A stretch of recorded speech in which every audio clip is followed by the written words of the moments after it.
Saudações, conspiradores, iniciando mais um programa Realidade Fantástica. Hoje, programa especial porque nós vamos abrir levemente o portal Realidade Fantástica. Para vocês que ainda não se afiliaram ao portal, darem um vislumbre do que tem ali dentro, né, Marcos? Exatamente, Jamil. A gente está colocando para vocês terem uma ideia. Uma das aulas que nós temos no portal Realidade Fantástica é uma aula sobre alquimia, que vai discorrer sobre alguns dos princípios da alquimia. A gente considera bem interessante e é no formato que nós temos usado no portal. Então façam um bom proveito, olhem a aula, acredito que tem muitas coisas interessantes lá, e se você tiver interesse, quiser estudar esoterismo, ocultismo com a gente, acesse o link que está na descrição desse vídeo e conheça melhor a proposta do portal Realidade Fantástica. Perfeito, fica aí uma degustação para você do que é esse conteúdo do portal Realidade Fantástica e nos vemos lá. Faça sua inscrição, é muito barato, muito acessível e assim você se tornará nosso estudante e trocaremos experiências aí ao longo do caminho. Lembrando sempre, claro, que o mistério está entre nós.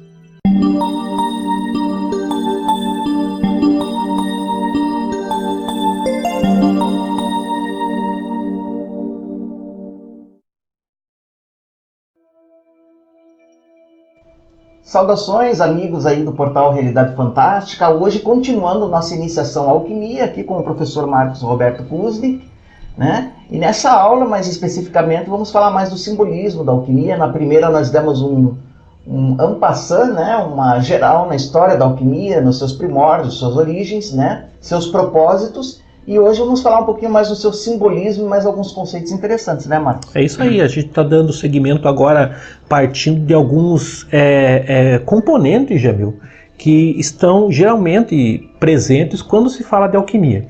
O que é importante que nossos estudantes percebam é a característica da alquimia enquanto um processo mental. Na primeira aula nós falamos, poxa, mas será que existe a alquimia operativa?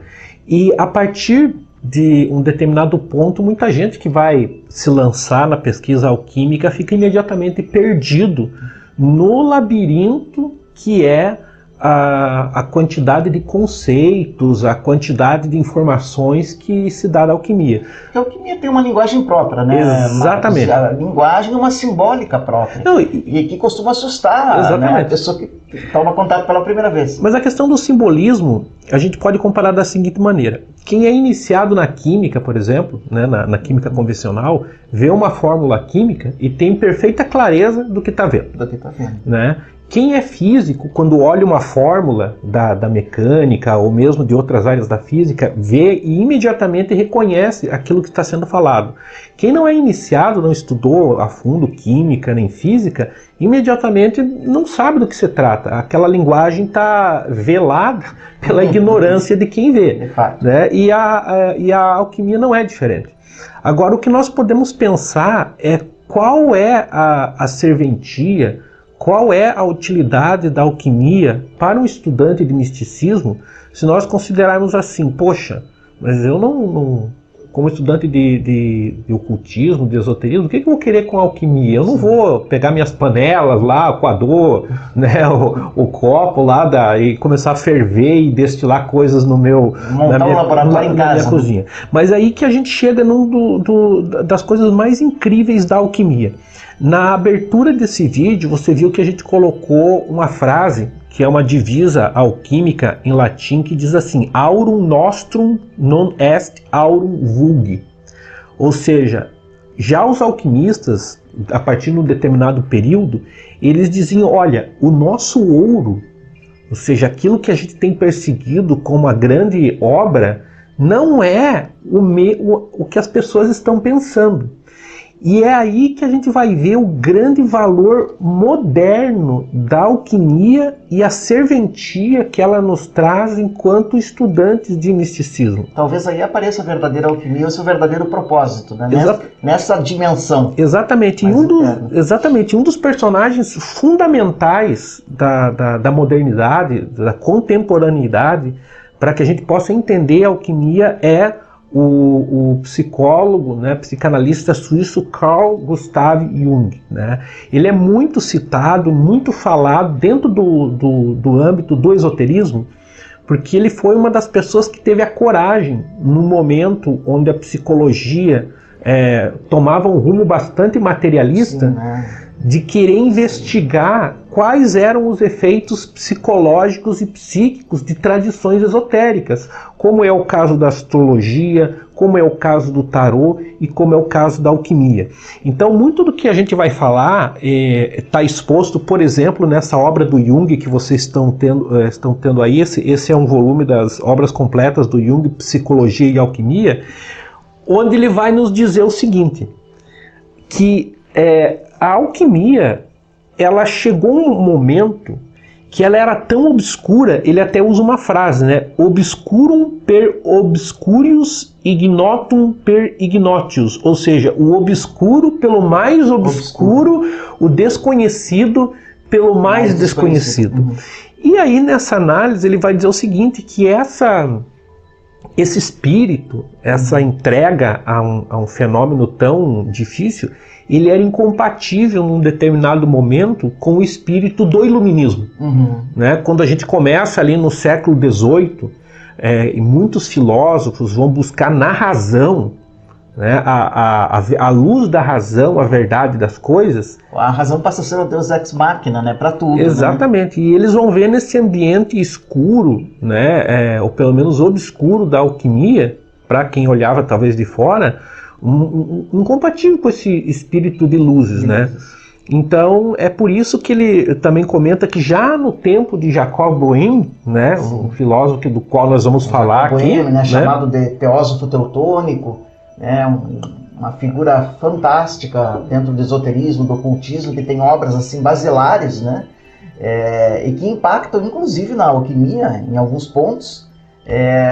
Importante a gente lembrar dele e nós dedicaremos a ele mais tarde. É verdade, e ele diz que já nos tempos do Jacob Böhme, muitos alquimistas eles passaram a abandonar os seus alambiques, né, e os seus cadinhos, devotando-se à filosofia hermética. E é aí que a gente vai começar uma cisão entre o filósofo hermético e o químico. E é nesse espaço de perceber, e aí o Jung, eu acho que tem um momento aqui no livro que ele nos dá a chave para compreender parte do processo. Por que a alquimia ainda é tão importante na psicologia e na filosofia hermética esotérica? Porque as figuras e as leis que os alquimistas procuravam perceber na matéria, ou seja, naquele processo, na experimentação, na verdade ocorriam no plano psíquico e usamos dizer no plano espiritual. Ou seja, é um espelho. Né? O processo alquímico é um espelho da transformação do indivíduo. Aí ele descobriu a chave da alquimia. É aí que nós podemos agora olhar para os estágios, para os símbolos, para os arcanos da alquimia e perceber nele processos interiores, espirituais, psicológicos do indivíduo e da sociedade. Será que é isso que significa aquela famosa frase alquímica e inclusive uma grafia alquímica que está aparecendo para eles, que é o vitriol? Que vá ao interior da terra, purifica-te e encontrarás a pedra oculta. Né? Esse é uma divisa do Basílio Valentim, né? Um alquimista bastante conhecido, que teremos oportunidade de tratar aqui no portal sobre iconografia alquímica. Sim, teremos uma aula. Que esses alquimistas, principalmente os autores das gravuras, eram extremamente inspirados, né? Que causam até hoje contemplação e espanto, e que permitem que a gente avance nesse simbolismo justamente quando a gente tem isso em mente. Quer dizer, esses processos, afinal de contas, o que são? São processos de desenvolvimento do indivíduo, de transformação, de luta, de sofrimento, de êxtase do indivíduo, refletidos numa prática que era na matéria e que hoje pode ser usada como percepção de elementos da nossa psique. Tudo isso é fantástico, Marcos, né? A gente começa a descerrar os segredos alquímicos a partir desse momento em que a gente vê a aplicabilidade de todos aqueles procedimentos, de toda aquela experimentação, né? Como um reflexo de um movimento interno, de um procedimento interno, de uma alquimia psíquica que ia se operando, né? Mas para isso os símbolos ainda servem para nos esclarecer, né, bastante sobre esses processos que o alquimista sofria em si mesmo. Sem dúvida, inclusive muitos terapeutas ligados à psicologia analítica sobremaneira, mas outros terapeutas têm fornecido uma contribuição enorme à psicologia, né, à psicologia profunda, a partir do entendimento dos símbolos e da aventura espiritual do alquimista.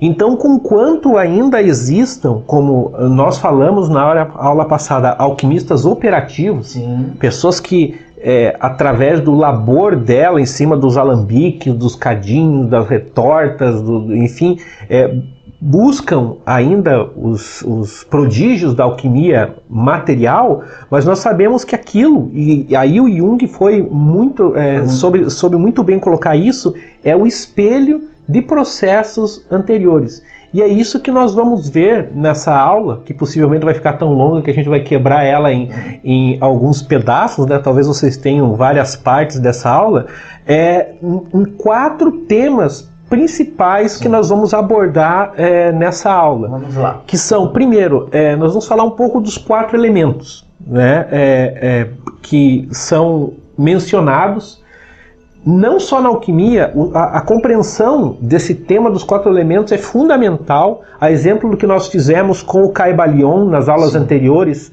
falando das 7 leis herméticas, e o quanto é fundamental. Um outro elemento fundamental na pesquisa do esoterismo ocidental, oriental também, só que eles têm uma divisão de elementos um pouco diferente, é a noção dos 4 elementos básicos da presença. Os 4 elementos são os 4 elementos aristotélicos? Sim. São os mesmos? Nós conhecemos o fogo, a água, exatamente, a terra. Exatamente. Então, aqui, por exemplo, a gente está passando um diagrama para vocês. A ideia da formação dos 4 elementos a partir da visão aristotélica, vocês sabem, Aristóteles, esse filósofo, o estagirita, né? Aristóteles Estagira, um filósofo grego que viveu na Grécia, na Atenas clássica, né? Numa época de brilho daquela civilização, né? Onde esplendor cultural, a gente teve ali Sócrates, Platão e Aristóteles, esses 3 grandes filósofos logo em sequência, o século de Péricles, né? E vai se propor uma concepção da filosofia natural.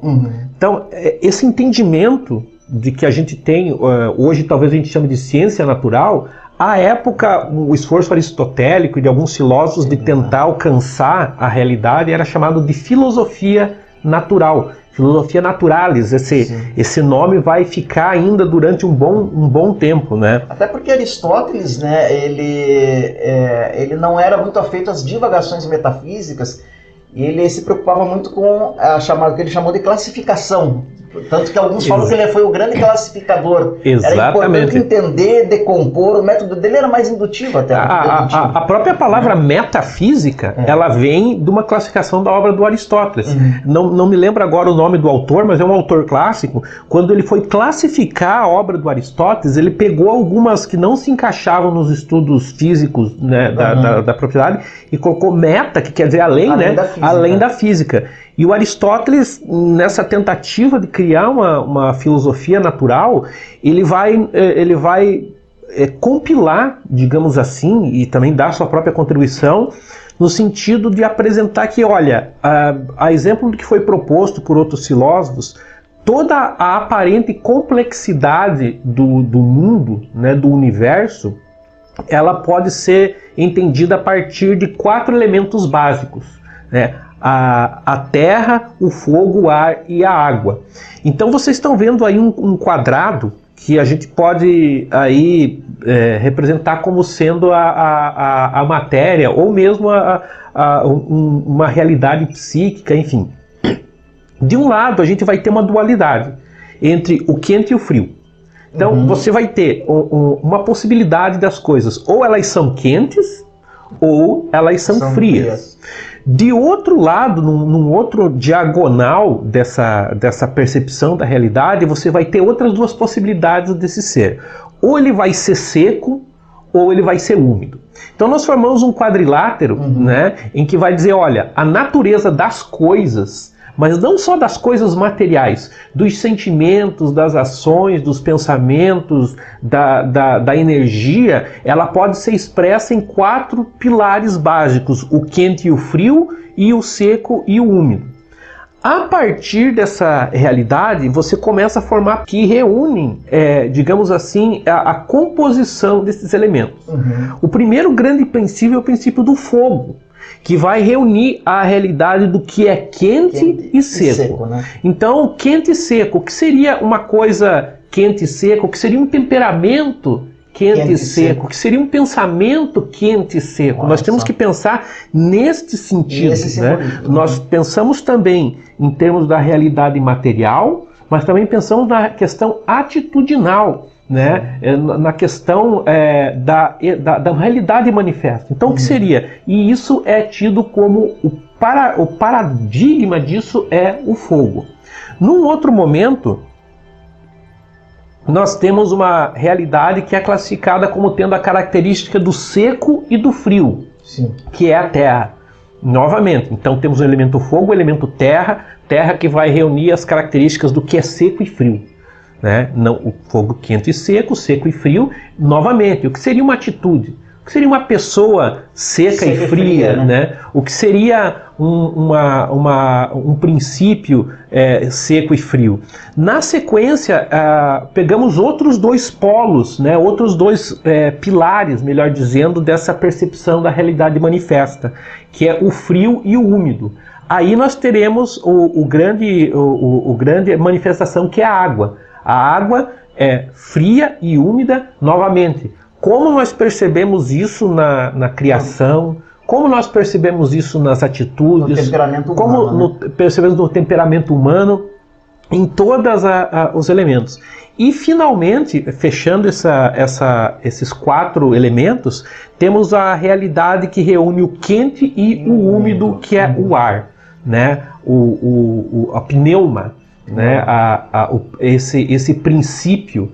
Então, claro que alguns filósofos da antiguidade, por exemplo, a começar com Tales de Mileto, sim, bem antes de Aristóteles, já procuravam, né? Qual que será o fundamento? Uns diziam é o ar, outro é a água. Aqui na percepção aristotélica nós já temos a visão que não, que é a combinação desses 4 elementos, exatamente. Agora, qual que é o impacto, Marcos, dos 4 elementos na simbólica alquímica? Além dessas correlações, digamos que psicológicas, né? Nós sabemos que cada um tem o seu símbolo próprio, né? E que essa combinação, eles têm algum impacto nas operações alquímicas? Perfeitamente. Aí é uma coisa que nós temos que ter bem claro quando a gente fala de alquimia.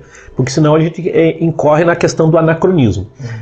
As pessoas que não compreendem a alquimia como um espelho dos grandes processos de transformação psicológica, frequentemente acusam ela de ser uma ciência totalmente anacrônica, nem uma ciência, né? Uma prática completamente, às vezes até bizarra, se comparado com o conhecimento que nós temos atualmente da natureza da matéria. Sim, sim. Né? Então, por exemplo, mas veja bem, como que eu posso admitir que todos os elementos, e aí vai mais longe ainda, né? Que mesmo personalidades sejam formadas por 4 elementos, sendo que a química moderna já classificou mais de uma centena.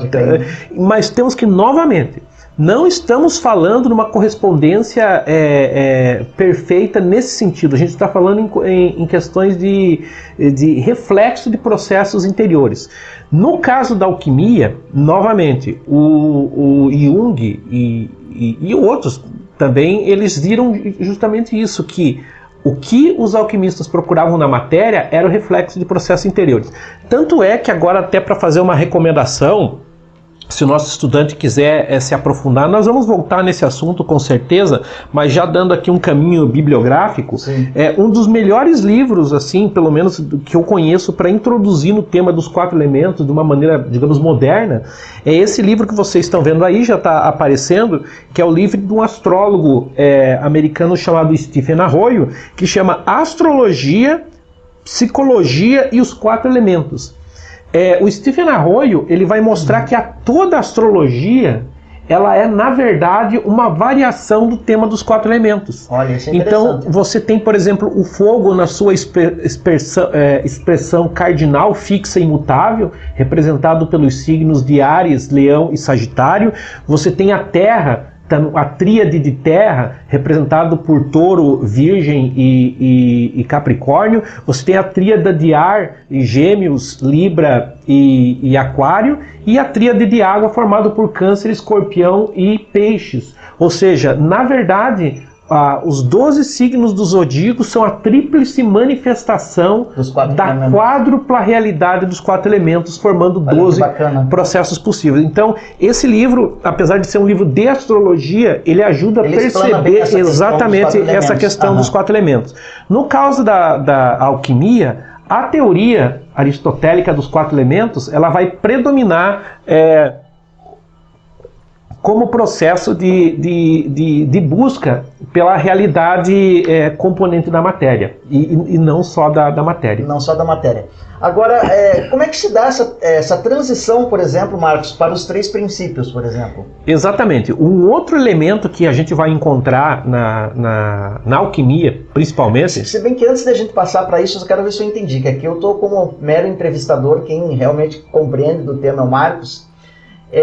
Esses 4 elementos, que não são necessariamente os 4 elementos materiais que nós conhecemos, eles podem ser encontrados num processo interno.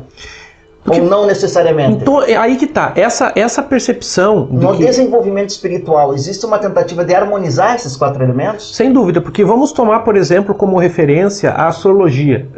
Quando você faz um mapa astrológico do indivíduo, uma das coisas que a gente levanta é a prevalência dos elementos. Se aquele mapa natal, por exemplo, a pessoa tem quantos pontos de elemento fogo, quantos pontos de elemento terra, água e ar. Então, digamos, por exemplo, o seguinte: você pega uma pessoa que tem muito elemento fogo no mapa, você sabe que ela é impetuosa, você sabe que ela tem essa característica quente e seca. Olha, né? Que interessante. É dela. Ela tem outras características, porque nós temos os 4 elementos, obviamente, os 12 signos, inclusive, mas tem alguns que se sobressaem. Né? Então, se você tem uma pessoa ali que tem mais elemento fogo, você sabe que a atitude dela é uma personalidade ígnea. Do ponto de vista da saúde, quando a astrologia é levada para esse campo, são pessoas que têm mais tendência a inflamações, febres, né? Esse tipo de coisa. Da mesma maneira que você pega, por exemplo, uma pessoa com prevalência do elemento terra, são pessoas mais conservadoras, né? Pessoas que têm um movimento, são os fazedores, aqueles que tentam combinar o seco e o frio, justamente aquelas que tendem a concretizar mais imóveis. Então, os capricornianos, os geminianos e taurinos, né? Então, no mapa astrológico você vai ver se essa pessoa, por exemplo, uma pessoa com muito ar no mapa, é uma pessoa intelectualizada.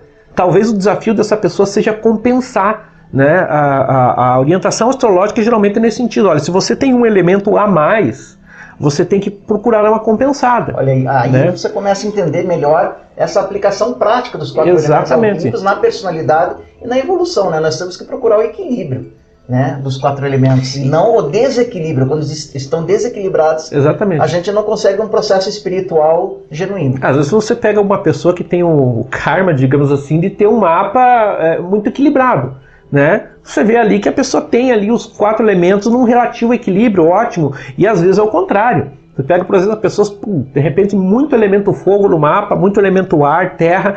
Então vai haver uma luta de alquímica, né, dessa personalidade, no sentido de compensar a ausência, né? Não a ausência, porque todos nós temos os 4 de qualquer maneira, mas o excesso ou a apocação de um elemento no mapa astrológico. É claro que a aula não é sobre astrologia, né? Haverão aulas especificamente sobre astrologia, mas é interessante isso que você fala. Eu vejo, por exemplo, você conhece meu mapa, Marcos, eu praticamente não tenho terra. Então, meu grande desafio é ancorar, né?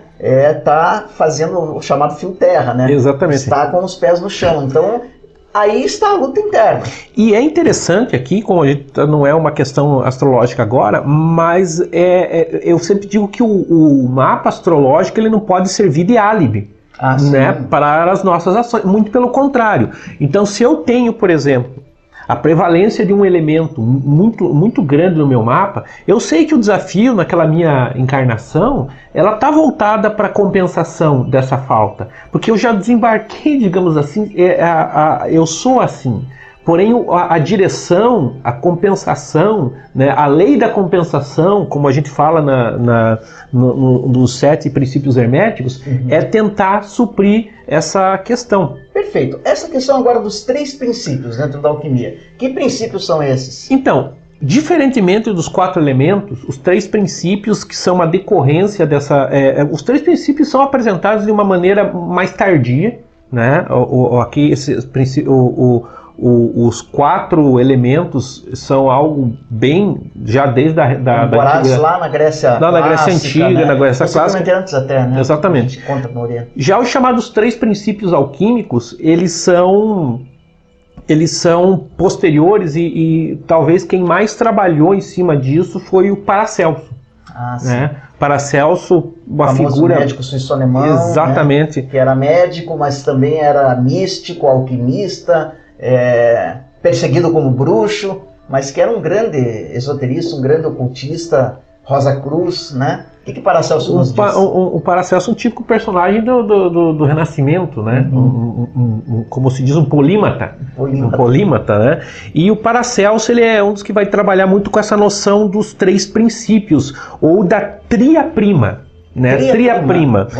Então, ao passo que os 4 elementos são muito mais conhecidos, os 3 princípios acabaram ficando restritos mais dentro da alquimia, embora eles tenham grandemente seu valor psicológico. Então, vocês estão vendo aí como que um esquema de como que essa realidade se manifesta.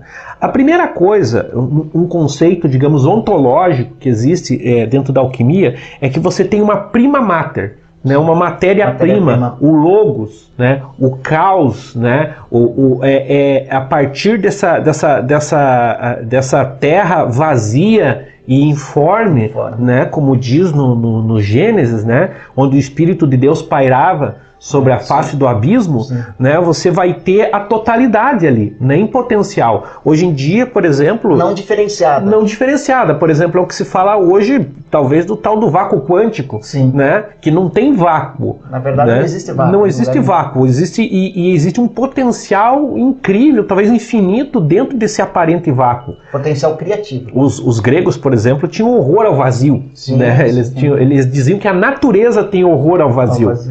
Então ali vocês estão vendo, a gente representou como essa prima mater, uma cruz solar, onde você tem os 2 vértices representando aí a totalidade, né, da manifestação. Você vai ter de um lado a manifestação do princípio masculino, representado na alquimia muitas vezes pelo nitrum, que eles falam de nitrum celestial, né, o princípio masculino ligado à volatilidade. E do outro lado você tem a manifestação do feminino e do fixo. Então de um lado você vai ter essa realidade se manifestando enquanto princípio volátil e masculino, e de um outro lado ela aparecendo como princípio fixo feminino, representado pelo sal celestial. A partir desse binômio, né, desse yin e yang, que de início são indistintos aparentemente, ele vai gerar 4 princípios filhos, que são justamente os 4 elementos. Exatamente. Então nós vamos ter 2 elementos voláteis. Veja, para vocês já começarem a se familiarizar com os desenhos, né? Notem que os elementos voláteis são representados como um triângulo com o vértice para cima, né? Ou seja, que eles estão se volatilizando. Então, o fogo e o ar. O fogo e o ar, que são processos voláteis, o fogo é representado por um triângulo e o ar é representado por um triângulo com um risquinho assim, que são tidos como manifestação do princípio volátil masculino. Do outro lado, você vai ter o princípio fixador, fixo, aquilo que vai conectar, que vai trazer a materialidade, que são os princípios da terra e da água, que são representados como princípios fixos com o triângulo com o vértice para baixo. Então aquele triângulo normal, digamos, só o triângulo é a água e com o risquinho vai ser a representação da terra. O que é essa tria prima?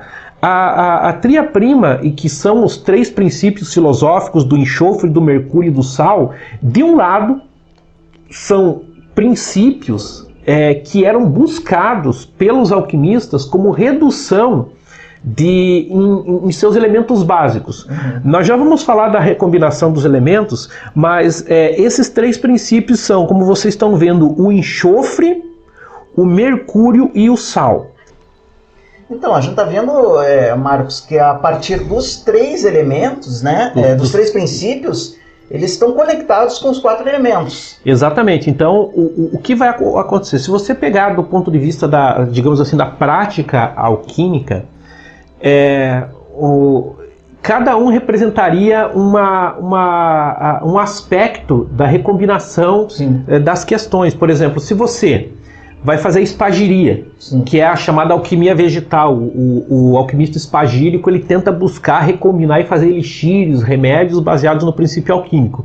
Ele vai tentar pegar uma planta, passar ela pelos processos, que a gente já vai falar desses processos alquímicos, de maneira a reduzi-la, entre aspas, ao enxofre, ao mercúrio e o sal daquela planta, e depois recombinar esses processos. Agora, por exemplo, nesse gráfico que eles estão vendo lá, eu vejo que você está relacionando, ou não tem nada a ver, o enxofre está na polaridade masculina, é isso? Totalmente, porque o sal na feminina e o mercúrio ele pega os dois. Os dois, o intermediário. Exatamente. Então o que a gente faz tem? A conexão. O enxofre, segundo a classificação que vem principalmente a partir do Paracelso, ele representa esse princípio do impulso, do desejo, da expansão. Né? Então é uma característica que é encontrada, digamos, alquimicamente nos compostos, mas que do ponto de vista psicológico representa esse processo. Então vocês vão ver que o enxofre ele está conectado ao princípio volátil, ele está conectado aos 2 princípios masculinos voláteis. Então ele representa o impulso, o vigor. Né? Se você pegar o enxofre enquanto aquela pedra amarela, né? O enxofre químico, mas não é só desse que a gente está falando, obviamente, estamos falando de um princípio impulsivo, mesmo, psicológico. Né? Explosivo, né? Impetuoso. Veja que ele vai combinar a realidade do fogo e do ar. Sim. Fogo e ar, os não é? Lados, exatamente. Né? O que você tem quando você tem fogo e mais ar? Você tem uma intensidade. Do canto oposto, né, ancorado nos 2 princípios femininos fixos, nós temos o sal, né, que representa a atração, a condensação, a cristalização, a necessária ancoragem do processo no mundo físico. Então ele é a base de tudo. E é feminino. Né? E é feminino, ligado ao princípio feminino fixo. Então, de um lado você tem o enxofre, que representa a expansão, né, a conexão com o alto e baixo, e a fixação desse processo no sal. No meio deles você vai ter esse princípio do mercúrio. Né? O mercúrio ele vai mostrar a onipresença do espírito da vida. Ou seja, o espíritus, quando você vai no processo de alquímico e a pessoa buscava na destilação aquela realidade volátil, ele se referia geralmente ao mercúrio. O mercúrio na astrologia representa a mente, representa o pensamento, a velocidade. Aqui eu queria fazer uma parte, Marcos, é muito importante que eles percebam uma coisa. Você vê que você tem, né, tanto no sal como no enxofre unidos, né, com o princípio do mercúrio, você tem o símbolo da cruz. E aí nós podemos interpretar o símbolo da cruz, que não é um símbolo cristão, é um símbolo universal, né, pré-cristão, mas que está quase com todas as religiões, com uma simbologia alquímica também. Sim. Né, porque ali você tem o feminino, né, com a trave horizontal, o masculino com a trave vertical. Possivelmente você tem ali o mercúrio representado de alguma forma, talvez na interseção das duas, né? Será que nós não temos um simbolismo alquímico ali? Principalmente no caso do mercúrio, e depois quando nós vamos ver a astrologia, a gente vai ver que cada grifo astrológico, ele não é, ele representa muito do princípio. Aqui nós temos a elevação do espírito sobre a cruz da matéria, né, mostrado pelo semicírculo, e ainda mais uma quinta acima, né, representado por aquele semicírculo. Então, nesse caso, você vai ter o Mercúrio, os 3 princípios representando 3 faces possíveis dos 4 elementos, que é a parte cardial, ou cardinal, que é a parte do início, do começo, o ímpeto, aquela energia que vem do parto, né? Para você fazer um parto, você precisa daquela força, daquele ímpeto. Isso é o enxofre, né? Aquele romper, aquele processo quase que espasmódico. Exato. De outro lado, você vai ter o Mercúrio representa o princípio da mutação, da transformação,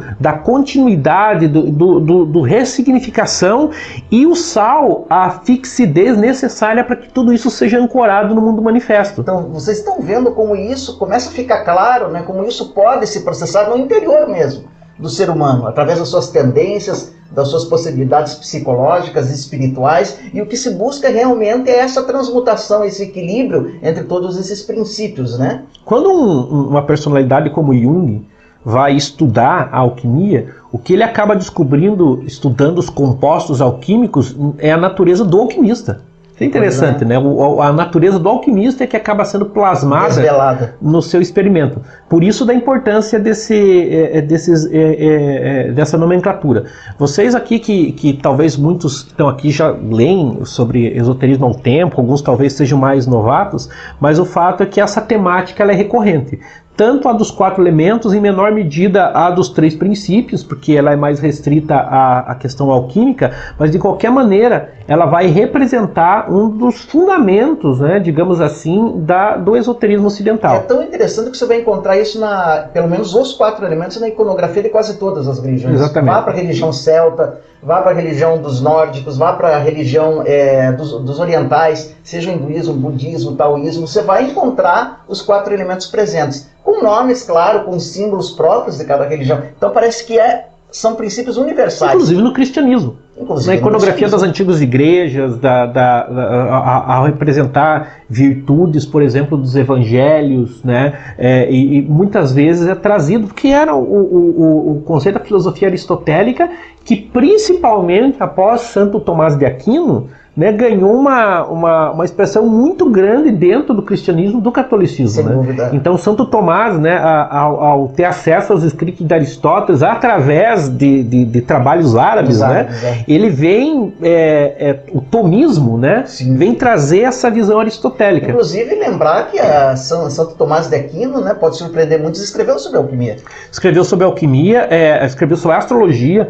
De Santo Tomás de Aquino, uma das frases astrológicas que eu mais levo em conta. Hoje mesmo, conversando com o nosso amigo Jaime Lauda, a gente lembrou, que é astrólogo, que Santo Tomás dizia: os astros inclinam, mas não obrigam, né? Ou seja, a questão do livre-arbítrio dentro do processo astrológico. Agora, no caso da alquimia, os estudos sobre alquimia, os estudos esotéricos, os estudos psicológicos da alquimia ajudaram a gente a acessar um universo rico, imensamente rico, de processos de transformação psíquica.